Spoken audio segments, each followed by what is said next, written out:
They were tired, low on ammunition, outnumbered, and yet this single American platoon was about to stop a German counterattack that wasn't supposed to fail. It's late in the war. German forces are desperate to regain ground. If this road is lost, the counterattack can push forward. If it's held, the entire advance collapses. And guarding it was one platoon. This wasn't a fortified position.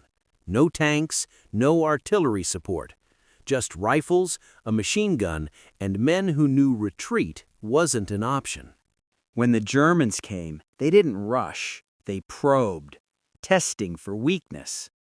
The platoon held fire until the last possible moment. Then everything erupted. The first wave was stopped, but it didn't end there. German commanders believed sheer numbers would overwhelm the position, so they tried again. This was the breaking point. Ammo was running low. Men were exhausted. Every instinct said pull back, but they stayed. The Germans expected panic. Instead, they faced discipline. Fields of fire overlapped. Targets were prioritized. Every shot counted. After hours of fighting, the impossible happened.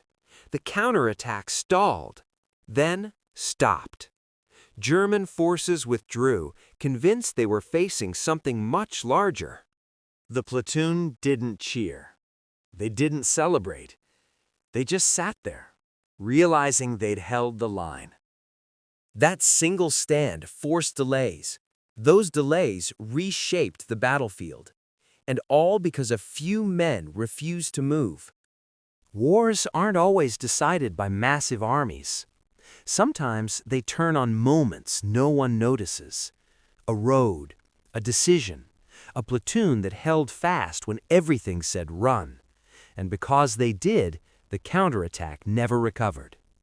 For more untold stories of the moments that changed history, subscribe and keep exploring the past.